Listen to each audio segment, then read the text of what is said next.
I'd like to tell you a story. One day I was talking with my friend.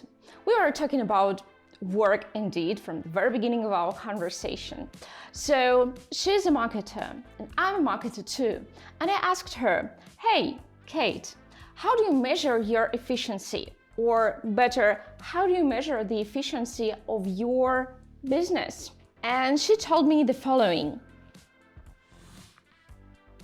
Well, we have to measure traffic, the number of signups, the conversion to leads, also the conversion to certain feature activation. Also, we are considering churn on a daily basis, and we also calculate revenue day and night. So that is not only the monthly recurring revenue, but also the revenue throughout the year. So I'm also calculating how efficient our blog is, and I'm also contacting with the sales every day, and I'm also getting in touch with the customer assistants. So I'm kind of measuring a lot.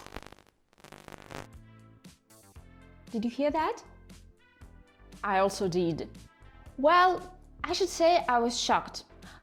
Okay, Kate is a super good specialist. She knows a lot, she can do a lot. But the way her company treats business metrics kind of bizarre to me. And that's where I immediately shared our experience with Kate.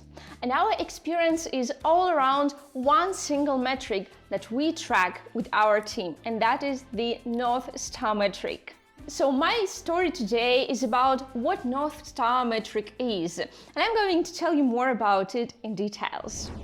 North Star metric is not the single metric that you track, but that actually implies 2, 3, 4, maybe a bit more metrics, and North Star metric is needed actually to track whether you are on the right way or not, whether your business is moving in the right direction, whether your business is growing, whether you are getting the desired results, right? So what can a North Star metric be calculated of? I'm going to tell you that. First of all, that is indeed the revenue, because every business actually exists because of the revenue.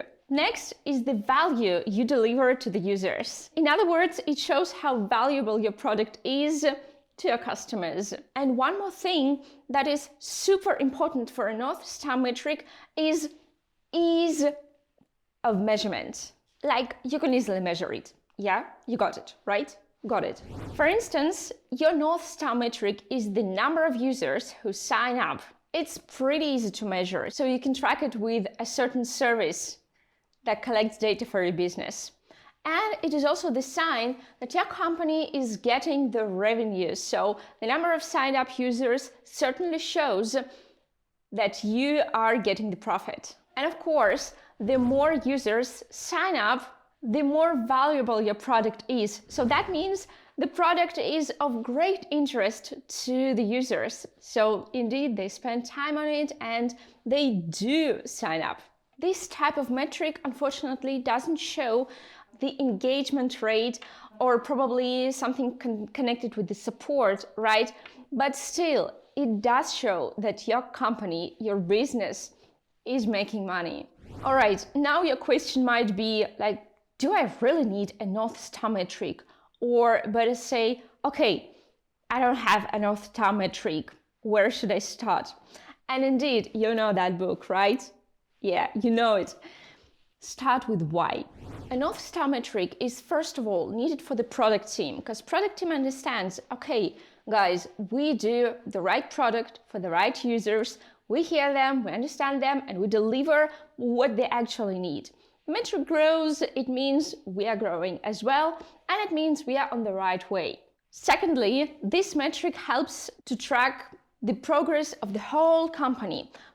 Anyone from the company, no matter how big you are, 20 people, 100, 500 people. So any person can just check that metric somewhere and they understand, okay, we are safe and we are doing the right things. In other words, this metric illustrates that the company is in the right way. And last but not least is that North Star metric shows your results during a certain period of time. Remember this, a North Star metric is applied for a certain period of time. It doesn't mean that one day you choose a North Star metric and then you track it through the whole life. of the business. No, it's not like this. Like you can choose one North Star metric for one OKR period, for example, and you just track it within this period of time. Or probably that may be half a year, that may be a year, but still don't just choose one metric and follow it forever. It is something that can be changed. And actually, that is what you should change from time to time. So that depends on the focus of your company for a period of time. I'll give you more examples what North Star metrics can be for certain types of business. Like, let's start with e-commerce, for example. That can be the number of users who make purchase, also daily purchases, and of course LTV, that is very important for e-commerce. Next, SaaS business. So for SaaS, there may be a variety of North Star metrics, but just I'll name a few of them. MRR, monthly recurring revenue, everyone loves it. Or monthly active users. That also shows that your product is valuable. Every SaaS business tracks churn rate like crazy. And yeah, trial accounts are also one of the options for North Star metrics for a certain period of time. There may be also business like media business. For example, you have a blog and you monetize it. Even though it is not a product, like you cannot touch it, still you can track North Star metric for a blog. Let me see how you can do it. You can see if your email list is growing. Yeah, you can also track the number of active readers per day or per week if you have something weekly. Also, you can see the scroll depth and the number of views indeed. Well, the main question is, can a North Star metric be changed over time? Spoiler, yes. Like as I told you a few minutes back, this can be changed, and a North Star metric depends on the focus of the business during certain time, like during an OKR period, during a month, half a year, or maybe even a year. Just the main thing is to be flexible about it. Define what should be improved, make it the main goal, the whole company, and just track it. Alright, your business can be complex, which means you may need a few main metrics. But please don't complicate things. Better have one metric to track over, again, you know it, certain period of time. And in the next video, I'm going to tell you how you can find your North Star metric. Stay tuned.